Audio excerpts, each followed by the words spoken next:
कि बड़ी बड़ी पंचायतें हो रही हों और वो उन पंचायतों को पूरा फरोग देने का काम ये न्यूज चैनल्स लगातार बता रहे हों दुश्मनों के तौर पर, ऐसे वक्त में कभी पूरे 10 साल में किसी सेक्युलर ऑपोजिशन पार्टी को ये ख्याल नहीं आया कि इनका बॉयकॉट होना चाहिए। जब आखिरकार ये लगा कि एग्जिस्टेंशियल क्राइसिस है कि अब सेक्युलर पॉलिटिक्स के लिए कोई जगह नहीं बची, तो एक सिंबलिज्म, एक प्रतीक के तौर पे, एक सिंबल के तौर पे ये कहा गया कि हम इनका बॉयकॉट करते हैं। मैं अभी भी वेलकम करती हूँ, मैं ये नहीं कह रही हूँ कि मैं इस फैसले से खफा हूँ, मैं सिर्फ आईना दिखाना चाहती हूँ कि आप नफरत से आपको परेशानी नहीं है, आपको परेशानी है कि आपके लिए जब एग्जिस्टेंशियल क्राइसिस आ गया कि आपकी पॉलिटिक्स के लिए स्कोप खत्म हो रहा है, आपने अपने लिए ये किया है, नफरत के लिए नहीं किया। और नरेंद्र मोदी जी ने एक मिस्ट्री बना दी है, एक रहस्य बना दिया है, जिसमें कभी कुछ पता नहीं चलता कि सेशन जो है वो 5 दिन का अनाउंस कर दिया गया। अब लोग कयास लगा रहे हैं बैठे हुए कि क्या इंडिया का नाम भारत बदला जाएगा, क्या संविधान बदला जाएगा, क्या इलेक्शन कमीशन को लेकर जो कानून आ रहा है वो होगा, क्या 1 नेशन 1 इलेक्शन होगा, या इसके अलावा विमेंस रिजर्वेशन बिल आएगा। यानी किसी भी तरीके से कोई ट्रांसपेरेंसी की गुंजाइश नहीं है। आप तो सिर्फ मुसलमानों की जर्नलिस्ट हैं, आप तो सिर्फ मुसलमानों के लिए काम करती हैं, आप तो सिर्फ उनके लिए रिपोर्टिंग करती हैं। पहले जब मुझसे कोई ऐसा कहता था तो मुझे बड़ा बुरा लगता था, क्योंकि मैंने कभी नहीं समझा कि मैं एक तबके की जर्नलिस्ट हूँ। मैं हमेशा समझती थी कि मैं सोशल जस्टिस ओरिएंटेड जर्नलिस्ट हूँ, जहां बात आती है कमजोर तबकों की, चाहे वो मुसलमान हो, दलित हो, आदिवासी हो, किसान हो, मजदूर हो। मैंने अभी सबसे पहले यहाँ औरतों का मसला उठाया। मैं हमेशा से सोचती थी कि मैं social justice oriented, freedom oriented journalist हूँ। राइट, आजकल जो सेल्फी का दौर है उसमें डॉक्यूमेंट्री बनाने जैसा है किताब लिखना। तो पहली बार तो बहुत बहुत मुबारकबाद, और मुबारकबाद से भी ज्यादा रहमान साहब शुक्रिया आपका कि आपने ये मेहनत की, इतनी तकलीफ उठाई, और सबसे पहले आपने कहा कि आप ये उम्मीद करते हैं कि इस किताब से एक डिस्कशन पैदा होगा। मुझे लगता है कि पहली शुरुआत, पहला जो इनकलाब है वो तो मुझे इस कमरे में ही नजर आ रहा है, इस हॉल में नजर आ रहा है, जहां आपने एक साथ इतने सारे लोगों को री एनर्जाइज कर दिया। और खासकर जब मैंने किताब का टाइटल पढ़ा, मैं उस वक्त लंदन में थी और मुझे बताया गया, मुझे हुक्म दिया गया अब्दुल रहमान साहब की तरफ से भी आपको हाजिर होना है किताब के लॉन्च में।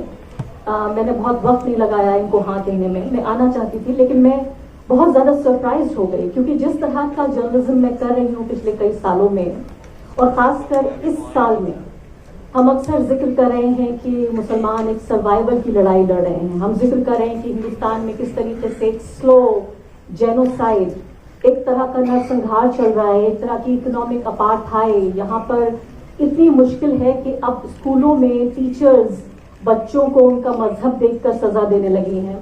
अब यहाँ पर आपको रेलवे प्रोटेक्शन फोर्स की कांस्टेबल, जिनका काम है आपको बचाना, वो आपको मारने पे, आपका कत्ल करने पे उतारू हो जाते हैं। यहाँ पर नूह में मैं गई, मुझे बताया गया कि एक साथ 50 बुलडोजर मुसलमानों के घर, दुकान और उनके होटल तबाह कर रहे थे। जब मैं वहां पहुंची तो लगा कि ऊपर से कोई हवाई हमला हुआ है। कई मीटर तक लगातार मेरी कार चलती रही और लगा कि कोई हवाई हमला हुआ है, सब कुछ नेस्त नाबूद हो गया था। ऐसे वक्त में, जबकि ये पता नहीं कि आप सुबह दफ्तर के लिए निकले हैं, स्कूल के लिए निकले हैं, कॉलेज के लिए निकले हैं, शाम को आप सही सलामत घर लौटेंगे या नहीं। मेरे जैसे जर्नलिस्ट जो सिर्फ एक ट्वीट, एक खबर या एक तकरीर से दूर है बस जेल जाने के, ऐसे दौर में मुझे लगा, अब्दुल रहमान साहब ने जब बात की मुस्लिम पॉलिटिकल रिप्रेजेंटेशन की, तो इस किताब में थोड़ी देर के लिए मुस्कुराई मैं, लेकिन मुझे लगा कि ये उम्मीद से भरी किताब है।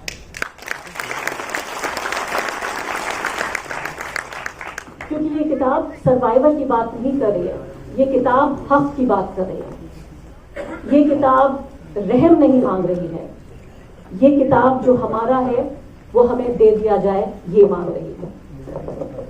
तो इसलिए मुझे इसका भी एहसास हुआ कि इस किताब के जरिए 20 करोड़ मुसलमानों का जो एक डेमोक्रेटिक फ्यूचर है उसकी उम्मीद भी बताती है ये किताब, और हिस्ट्री से हमें रूबरू कराती है कि ठीक है, जो तारीख है उसने बहुत बुरे दौर देखे हैं, इससे भी ज्यादा बुरे दौर देखे हैं, और वो दौर गुजर गया, ये दौर भी गुजर जाएगा। जब आप पन्ने पलटते हैं तो बहुत सारे स्याह पन्ने नजर आते हैं। इस किताब के जरिए भी मैंने देखा कि इस किताब में भी इससे ज्यादा स्याह वक्त आया है हिंदुस्तान की डेमोक्रेसी के लिए, मुसलमानों के लिए, कॉन्स्टिट्यूशन के लिए, और खासकर ऐसे दौर में। अभी प्रोग्राम रिकॉर्ड करके आई हूँ यहाँ आने से ठीक पहले, और मैंने अपने प्रोग्राम में कहा कि कैसे इंडियन डेमोक्रेसी जो है वो हमारे नरेंद्र मोदी जी ने एक मिस्ट्री बना दी है, एक रहस्य बना दिया है, जिसमें कभी कुछ पता नहीं चलता कि सेशन जो है वो 5 दिन का अनाउंस कर दिया गया।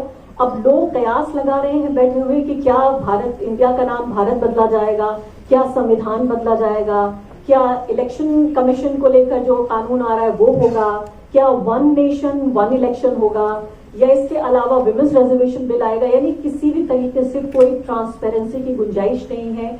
एक ऐसा दौर है जो इलेक्टेड डिक्टेटर्स का दौर है। ऐसे दौर में, इलेक्टेड डिक्टेटर्स के दौर में, जहां आपके लिए नहीं आपके खिलाफ पॉलिटिक्स हो रही है। एक पॉलिटिशियन को वोट, सबसे ज्यादा वोट और सपोर्ट तब मिलता है जब वो माइनॉरिटीज के लिए काम नहीं करता। कितना ज्यादा वो माइनॉरिटीज के बीच अनपॉपुलर है, गैर मकबूल है, कितना जुल्म उठा सकता है, कितनी नफरत भरी बातें वो कर सकता है, कितना पोटेंशियल है उसके अंदर खून खराबे का, इसकी बुनियाद पर आज वोट डाले जा रहे हैं। और ऐसे वक्त में ये बात कर रहे हैं कि 20 करोड़ मुसलमानों का पॉलिटिकल रिप्रेजेंटेशन होना चाहिए। इसमें कई बहस के मौजू हैं, मैं कुछ रोशनी जल्दी से मीडिया पर भी डालूंगी, उस बारे में मैं ज्यादा जानती हूँ।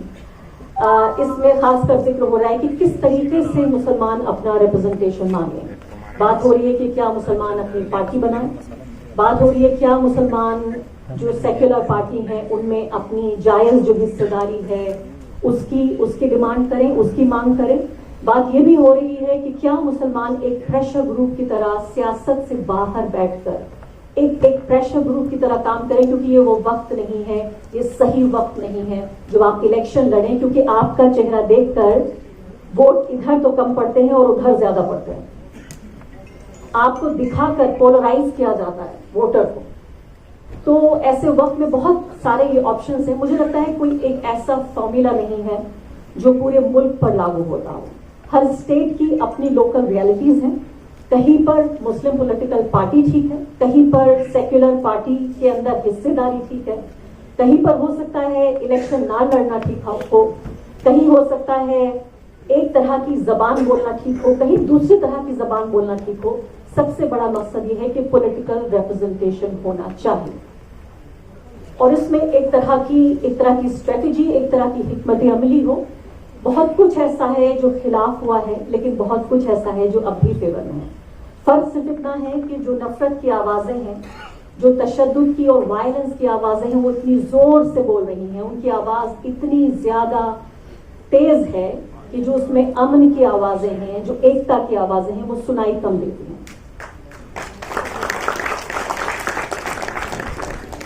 रिप्रेजेंटेशन बहुत जरूरी है। ये बात हमने डॉक्टर भीमराव अम्बेडकर से भी सुनी, ये बात काशीराम से भी सुनी नहीं बल्कि देखी।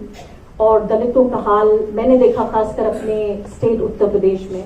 मैंने ये भी देखा कि जहां छोटे लेवल पे भी पॉलिटिकल रिप्रेजेंटेशन होता है, आप समझिए म्यूनिसिपैलिटी के लेवल पे भी जहां रिप्रेजेंटेशन होता है, पूरे इलाके को तरोताजा कर देता है, पूरे इलाके को जान बख्श देता है। पूरे इलाके में मैं समझती हूँ कि जो खासकर जो मार्जिनलाइज तबके हैं उनके लिए पॉलिटिकल रिप्रेजेंटेशन उनसे भी ज्यादा जरूरी है, जो लोग इस पूरी रेस पे सोशली और इकोनॉमिकली आगे बढ़ गए हैं। क्योंकि पावर के पूरे रिसोर्सेज जो हैं, जो पावर की नलियां हैं, वो स्रोत, वो जो सोर्सेज हैं, उन पर आपका कब्जा बहुत जरूरी है। अब यहाँ पर बात आ रही है, एक मिसाल मैं सुन रही थी, आपसे भी बात करना चाहती हूँ कि if you are not on the table then you are on the menu. अगर आप डाइनिंग टेबल पे नहीं है, अगर आपके पास कुर्सी नहीं है, आप खाने की मेज पे नहीं बैठे हैं, तो जो आप खा रहे हैं चीजें, जो मेन्यू है वो वहां पर आप है। ये आप समझ गए होंगे। इसका मतलब ये है कि अगर आप डाइनिंग टेबल पे नहीं है, if you are not on the table then you are on the menu. तो इस बात को बहुत ही अहम है समझना। लेकिन एक जर्नलिस्ट होने के नाते, और युसरा ने कहा एक मुस्लिम जर्नलिस्ट होने के नाते, ये भी आप देखिए अलग अलग तरह की पहचानें मिली हैं इस दौर में। पहले मुझे बहुत सारे लोग आके सोशल मीडिया पे कहते हैं, आप तो सिर्फ मुसलमानों की जर्नलिस्ट हैं, आप तो सिर्फ मुसलमानों के लिए काम करती हैं, आप तो सिर्फ उनके लिए रिपोर्टिंग करती हैं। पहले जब मुझसे कोई ऐसा कहता था तो मुझे बड़ा बुरा लगता था, क्योंकि मैंने कभी नहीं समझा कि मैं एक तबके की जर्नलिस्ट हूँ। मैं हमेशा समझती थी कि मैं सोशल जस्टिस ओरिएंटेड जर्नलिस्ट हूँ, जहां बात आती है कमजोर तबकों की, चाहे वो मुसलमान हो, दलित हो, आदिवासी हो, किसान हो, मजदूर हो। मैंने अभी सबसे पहले यहाँ औरतों का मसला उठाया मैं हमेशा से सोचती थी कि मैं social justice oriented, freedom oriented journalist हूँ, राइट्स ओरिएंटेड जर्नलिस्ट हूँ। लेकिन अब कुछ दिनों से लगने लगा कि अच्छा लगने लगा जब किसी ने कहा कि आप मुस्लिम जर्नलिस्ट हैं।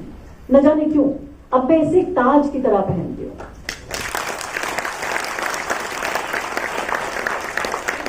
और इसकी एक वजह है, मैं समझती हूँ कि एक ऐसे दौर में जहां 20 करोड़ लोगों की आवाज इस तरह दबाई जा रही हो कि जूता उनकी गर्दन पे रखा हो, ऐसे दौर में न 20 करोड़ नहीं 20 लाख या 2 लाख लोगों की आवाज, उनकी तकलीफ, उनके ख्वाब, उनकी उम्मीदें, उनकी जिंदगी, अगर मैं उन्हें जरा सी भी आवाज दे पाती हूं तो मेरा जर्नलिज्म, मेरी सहाफत कारगर है। मुझे इससे कोई फर्क नहीं पड़ता कि अगर आप मुझे मुस्लिम जर्नलिस्ट करें।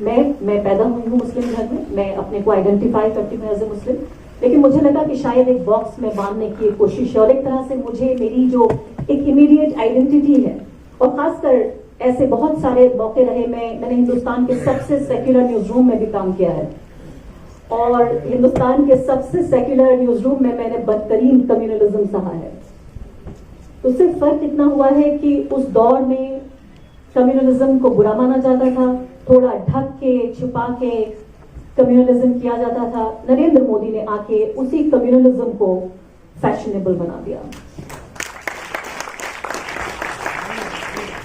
लेकिन ऐसा नहीं है कि कम्युनलिज्म नहीं था। मैंने हिंदुस्तान के सबसे सेक्युलर न्यूज रूम में अपने लिए तरह तरह की चीजें कही, सुनी और सही। मैंने ये भी सुना कि हिंदुस्तान पाकिस्तान का मैच हो रहा है और इत्तेफाक से मैंने हरे रंग का जैकेट पहन लिया तो कहा कि are you cheering for Pakistan. मैंने ये भी सुना कि जब मैं बटला हाउस एनकाउंटर कवर करने गई और मैंने वो लड़के जो मारे गए और इससे पहले कि किसी कोर्ट ने उन्हें ये साबित किया, ये डिक्लेयर किया कि ये टेररिस्ट है नहीं, मैंने कहा कि भाई मुस्लिम युवा यहां पर रह रहे हैं और इनके साथ ऐसा हुआ। मैंने सिर्फ उनको टेररिस्ट नहीं कहा, जो कि मुझे जो दस्तूर है वो ये कि सबसे पहले एक मुस्लिम लड़का आपको मिले जिसको पुलिस एनकाउंटर कर रही है तो आप सीधे उसे कहिए कि टेररिस्ट है। इससे पहले कि कोर्ट क्या कहती है, केस क्या है, मुकदमा क्या चल रहा है, वकीलों ने क्या जरह की, वो सब की जरूरत नहीं है। सबसे पहले आपको कहना है कि आप टेररिस्ट हैं। अगले ही दिन मुझे बटला हाउस एनकाउंटर की रिपोर्टिंग से हटा दिया गया। तब नरेंद्र मोदी प्राइम मिनिस्टर नहीं थे। तो वो दौर भी देखा है, तारीख ने देखा है, मैंने देखा है, सहा है। सिर्फ अब फर्क ये हो गया है कि पहले फिर भी उस तमाम कम्युनल हालात में भी थोड़ी जगह होती थी। आपको कोई बुलेटिन का स्लॉट दे दिया जाता था, कोई रिपोर्टिंग बीट मिल जाती थी। आज मैं सोचती हूँ कि इन तमाम जो दरबारी मीडिया चैनल्स में जो रिपोर्टर्स और एंकर्स अगर बचे भी हैं जो काम भी करते हैं, उनमें से आप बहुतों को जानते हैं कि वो किन की आवाज बने हुए हैं। अभी भी देखा आपने उनमें से कई को जो हमारे प्राइम मिनिस्टर को बर्थडे की मुबारकबाद दे रहे थे। इसके अलावा मैं फील कर रही थी उन तमाम लोगों के लिए, शायद आपने इस बारे में नहीं सोचा होगा और आज मैं सोच रही थी आपसे ये भी बताऊं कि आप सोचिए उन तमाम लोगों के बारे में, उन प्रोड्यूसर्स के बारे में, कॉपी राइटर्स के बारे में, उन वीडियो एडिटर्स के बारे में जो मुसलमान हैं और उन टीवी प्रोग्राम्स में अंदर खाने काम करते हैं, उन टीवी प्रोग्राम्स को बना रहे हैं जो मुसलमानों के जेनोसाइड के लिए एडवोकेट करते हैं। आप उनको जानते नहीं है, उनका चेहरा टीवी पे नहीं आता, लेकिन बहुत सारे ऐसे लोग हैं जो अखबारों में, टीवी में काम कर रहे हैं, जो कम्युनल प्रोग्राम्स के प्रोडक्शन में लगे हुए हैं। वो अपने ही कत्ल की कहानियों को लिख रहे हैं। एक अदद नौकरी कितनी जरूरी है ये मैं भी जानती हूँ और आप भी जानते हैं। हर किसी के पास ये ऑप्शन नहीं है कि आप इस्तीफा जेब में रख के घूमें। बहुत सारे लोग हमसे कहते हैं नौकरी तो बहुत है, हम जेब में इस्तीफा रख के घूमते हैं। ये ऑप्शन सबके पास नहीं होता।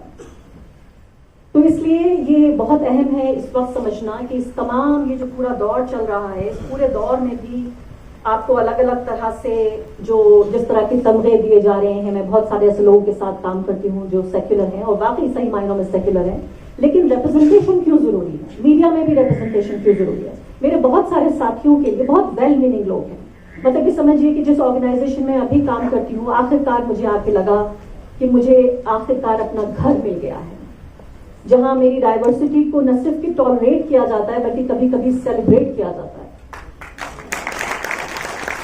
उसके बावजूद भी मैं कहूंगी कि जो दर्द मैं सहती हूँ एक मुस्लिम जर्नलिस्ट होने के नाते, जब उन कहानियों को मैं कह रही होती हूँ, सुना रही होती हूँ, रिकॉर्ड कर रही होती हूँ, मेरे कॉलीग्स के लिए ये रिसर्च का सब्जेक्ट हो सकता है, रिपोर्टिंग का सब्जेक्ट हो सकता है, राइटिंग का सब्जेक्ट हो सकता है। वो दूर खड़े होकर हम सबको मरते हुए, कटते हुए, घटते हुए देख सकते हैं, लेकिन महसूस नहीं कर सकते। और इसीलिए जो रिप्रेजेंटेशन है वो बहुत जरूरी है ऐसे खासकर दौर में, जबकि हम ये देख रहे हैं कि अभी कल परसों मैंने एक बात कही, बड़ी नागवार गुजरी, और खासकर ऑपोजिशन के लीडर्स में कई का मेरे पास फोन भी आया। बात हो रही थी इंडिया ब्लॉक के बॉयकॉट की, कि उन्होंने एंकर्स का बॉयकॉट किया है। मैंने कहा भाई ये तो बहुत खुदगर्ज फैसला है। अगर उन्होंने नफरत के लिए बॉयकॉट किया है तो ये बॉयकॉट 10 साल पहले होना चाहिए था। ये तो उन्होंने, जब उन्हें लगा, जब भारत के, हिंदुस्तान के 20 करोड़ मुसलमानों को इस तरह उनके खिलाफ नफरत फैलाई जा रही थी कि उनको बताया जा रहा था कि वो मुल्क के अकेले ऐसे दुश्मन हैं, अगर वो रास्ते से हट जाएं तो विश्व गुरु बन जाए हिंदुस्तान।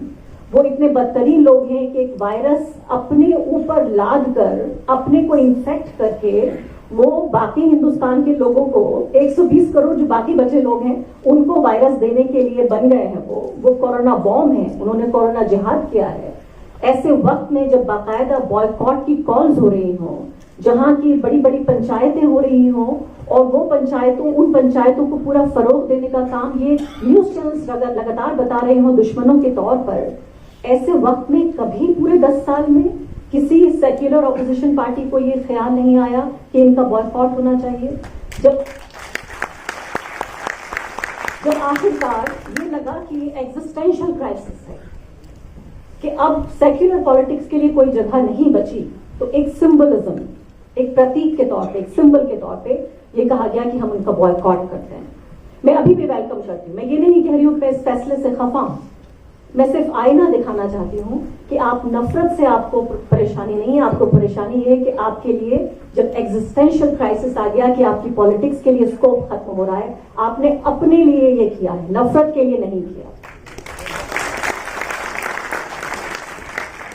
ठीक उसी तरीके से जैसे मैंने देखा उत्तर प्रदेश में कैसे जो हमारी एलिजिडली जो तथाकथित, जिसे हिंदी में कहते हैं सेक्युलर पार्टीज है, जब मैंने देखा कि एक मुजफ्फरनगर में मैंने जो 2013 के जो राइट विक्टिम्स हैं उन पर मैंने एक डॉक्यूमेंट्री बनाई और देखा कि कितने दोज़खी बदतरीन हालात में वो लोग जी रहे थे। तो एक सेक्युलर पार्टी के नेता का हमारे एडिटर के पास फोन आया और कहने लगे भाई आपकी सीनियर एडिटर हमारी पॉलिटिकल इक्वेशन खराब कर रही हैं, क्योंकि मैंने ये कहा कि भाई 2013 से लेके 2017 के बीच वो 4 साल भी गुजरे जब वो सेक्युलर पार्टी जो पावर में थी वो उन लोगों का ख्याल रख सकती थी, उनको ढंग से घर दे सकती थी, उनको रिहैबिलिटेट कर सकती थी।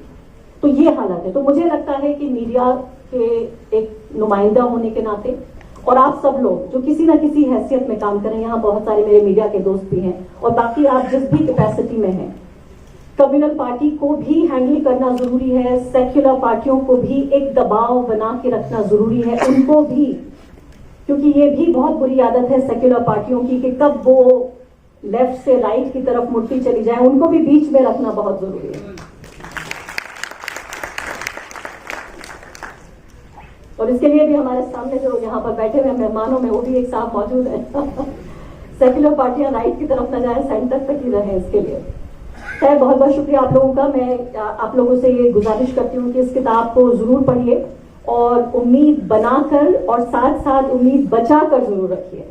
वही उम्मीद जो ये किताब आपको दे रही है कि ये हिंदुस्तान आपका है, इस हिंदुस्तान का जो जमहूरी मुस्तकबिल है, जो डेमोक्रेटिक फ्यूचर है, उसमें आपकी बराबर की हिस्सेदारी है। कोई भी आपसे कुछ कहे, आप यकीन मत कीजिए, बहुत सारे जो चिराग हैं वो बुझ रहे हैं, लेकिन एक सूरज जो है वो लगातार रोज चमकता है, यकीन देता है।